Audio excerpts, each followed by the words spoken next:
This past year was a powerful reflection of Glendale's strength, dedication, and unwavering resilience.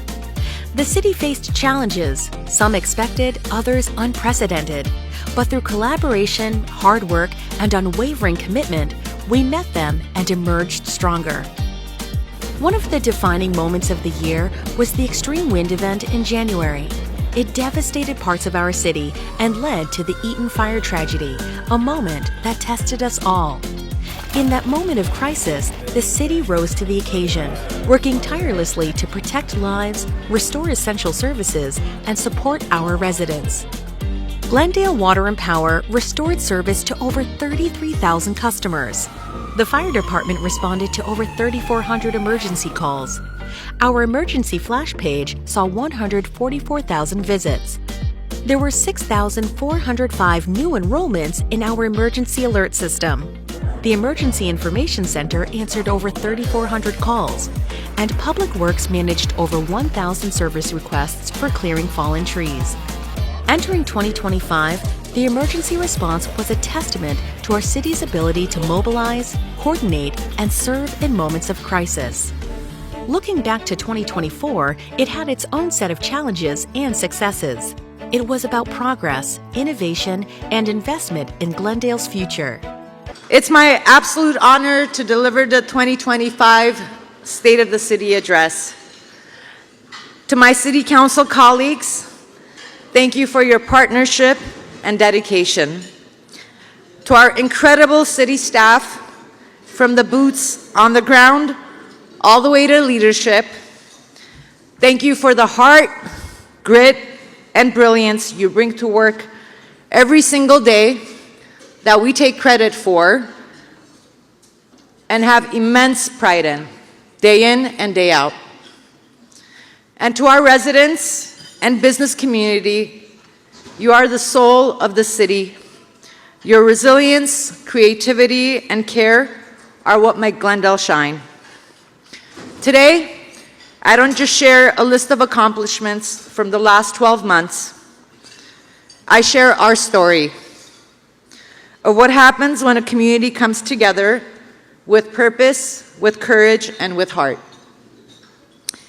It's no secret that our city has faced its share of heartbreaking days, marked by division, on the council and within our community. And while some may try to deepen those divides, they ultimately fail. In fact, they do the opposite. They fuel our resolve and leave us more united than before. I've never been one to shy away from addressing the hard truths, and I won't start now. Just as I called for unity last year and the year before that, I call for it today and always for our city. Because division will never move us forward. We may not always agree, no two people ever do, but only working together can we unlock the full promise and potential of our city. This past year, we stood at the crossroads of challenge and possibility, and we chose progress, innovation, and resilience. We chose hope, and we chose each other.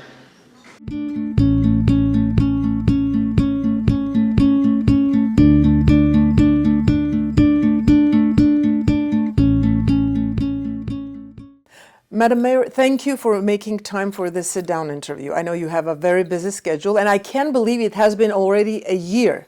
Almost a year. Almost yes. a year. And you've accomplished a lot, but if you can give us some highlights, we would appreciate. Well, first and foremost, thanks for taking the time yourself and for highlighting Glendale.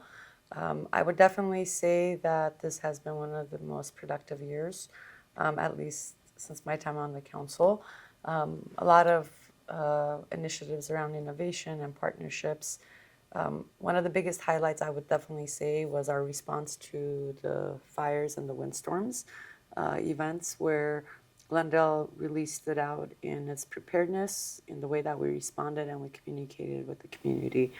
I would also highlight that while I may be mayor, it always requires at least three votes to move things forward. So we as a council also have to approve these things. And so some of my big initiatives have really been around small business support and cleaning up our permitting process. That has always been part of my goals as I was running and even as a council member. I'm happy to say that in the last year, we've gone through a process of cleaning up a lot of our codes and actually reducing timelines from anywhere from 23% to 83%, depending on the kind of permit.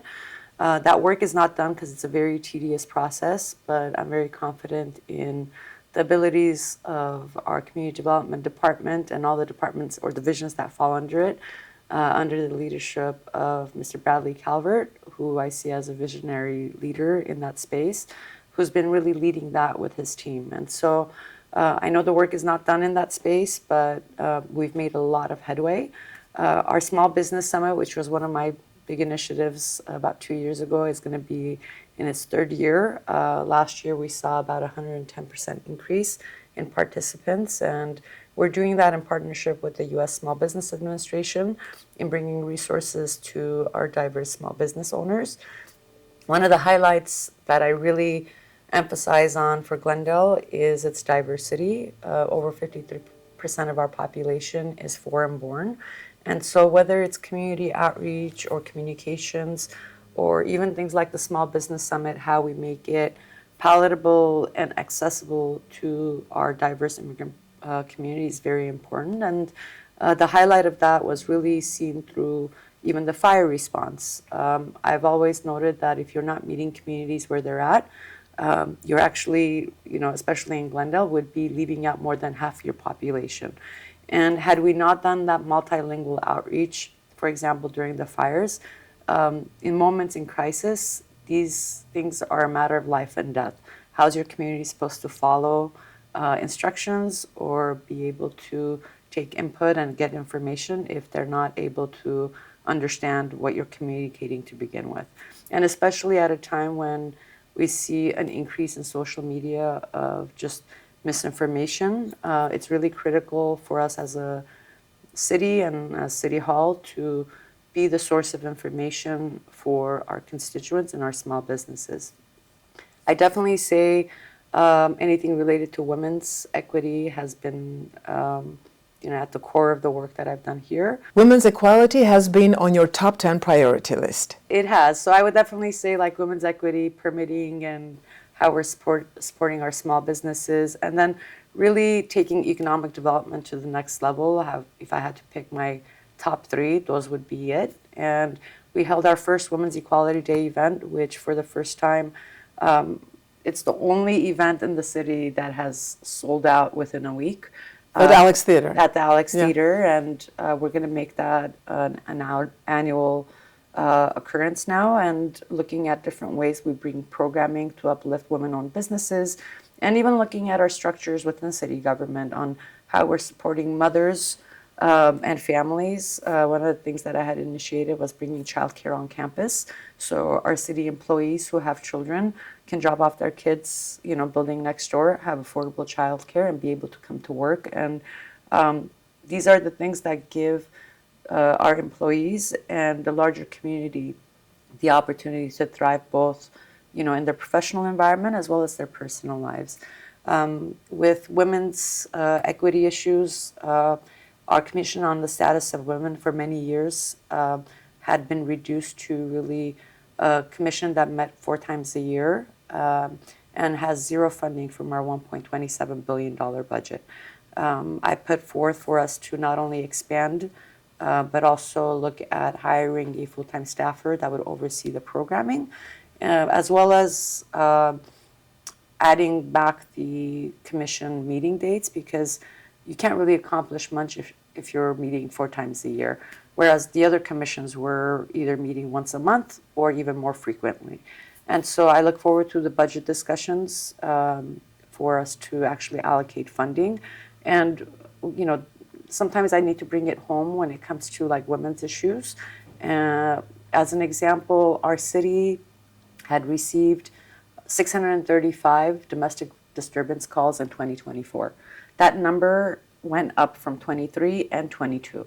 So we can do two things as a city. We can continue to allocate funding for our police officers to go and help when those calls are coming in, or we can invest in programs that help women get out of these situations, right? Whether it's financial stability, financial literacy, and really starting young with our kids, both girls and boys, and what it means to be in healthy relationships. So we can either provide the tools for them not to be in that, or continue to provide the support. And while, we have, speaking of public safety, Glendale remains one of the safest cities in the nation.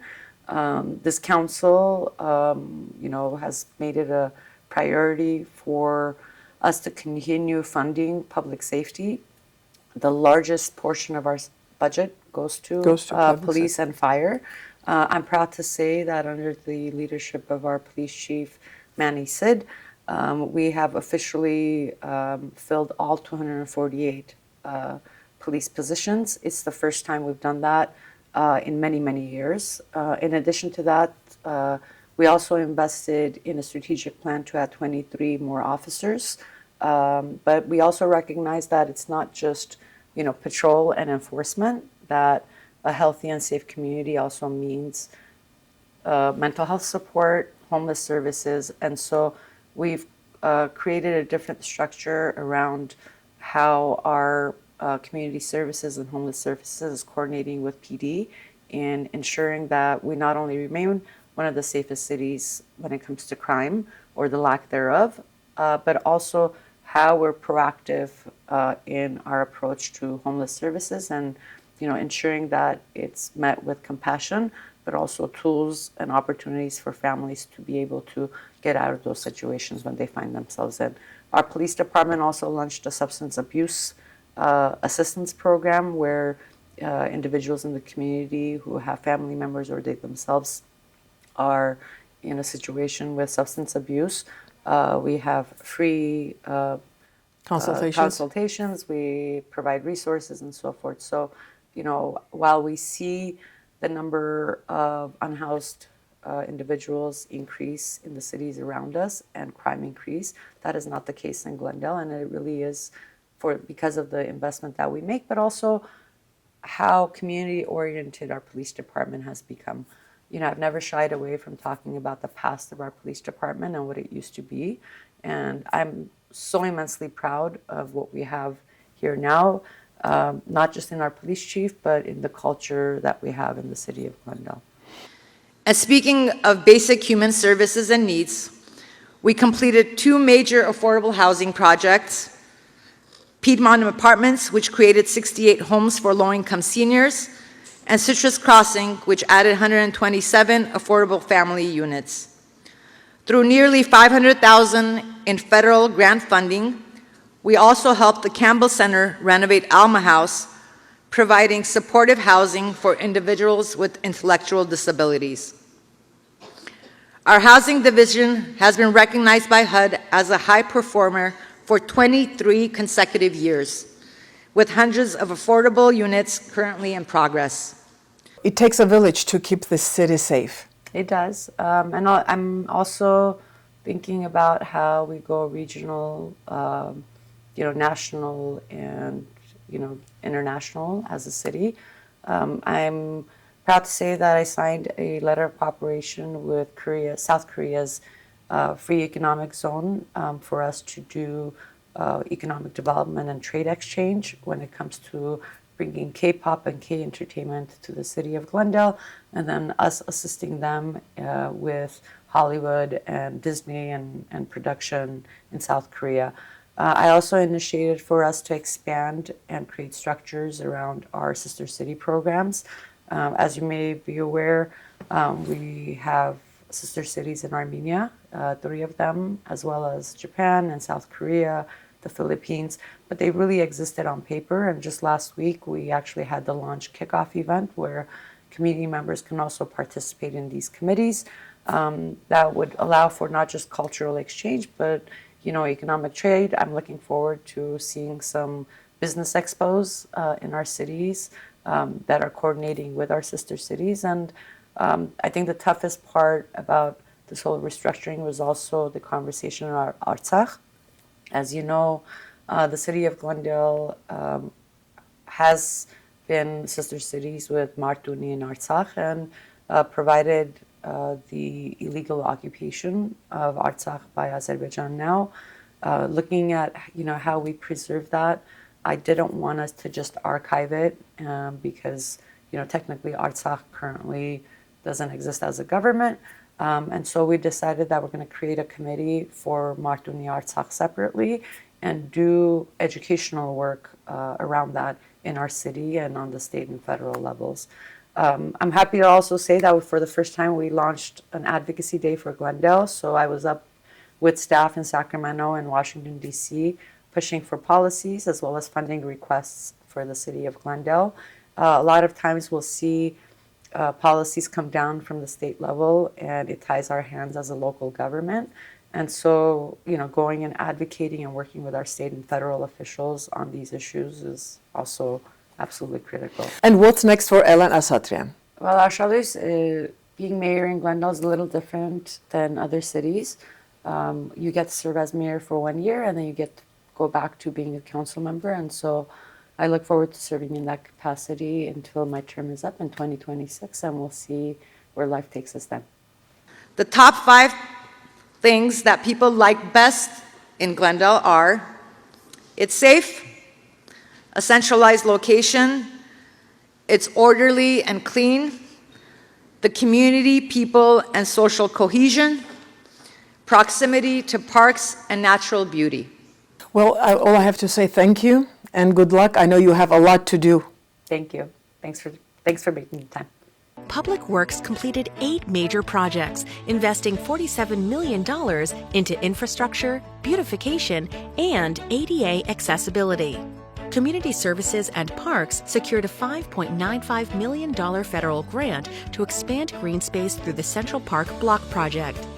Glendale Water and Power grew its clean energy portfolio, installing solar systems at the Perkins Building and Central Library. The Grayson Power Plant project completed demolition and soil improvements ahead of schedule while recycling 95% of materials. Affordable housing and economic growth remained a top priority. The Piedmont project provides 68 affordable housing units for seniors. Citrus Crossing opened, adding another 127 new units. Glendale Tech Week shattered records with 3,000 attendees, an 83.7% increase from 2023. The second annual Small Business Summit, Let's Grow Glendale, was equally as successful, providing resources for Glendale's business community. This past year, we've welcomed new businesses, including La Avenue, Greek Bistro, Fabletics, ASRV, Kotzine, the Center for Armenian Arts, and Motivate Studio. We're also excited to welcome Erewhon's 11th location to Glendale. Public safety saw major advancements in 2024. The Glendale Police Department launched the Real-Time Intelligence Center. The Fire Department welcomed 26 new ambulance operators and 12 firefighter paramedics. The Library Arts and Culture Department unveiled new youth spaces at the Central Library. Additionally, the city proudly hosted its inaugural Women's Equality Day event, offering resources for women-owned businesses and forging strategic partnerships with the California First Partners Office. We also partnered with the Downtown Glendale Association for International Women's Day, creating a platform for meaningful conversations, valuable resources, and shared insights to uplift and empower women across our community. If 2024 proved anything, it's that when we work together as a community, there is nothing we cannot accomplish. As we continue into 2025, we carry this momentum forward. We will support our local businesses. We will expand housing opportunities. We will continue strengthening public safety. We will foster a more sustainable, inclusive, and connected Glendale.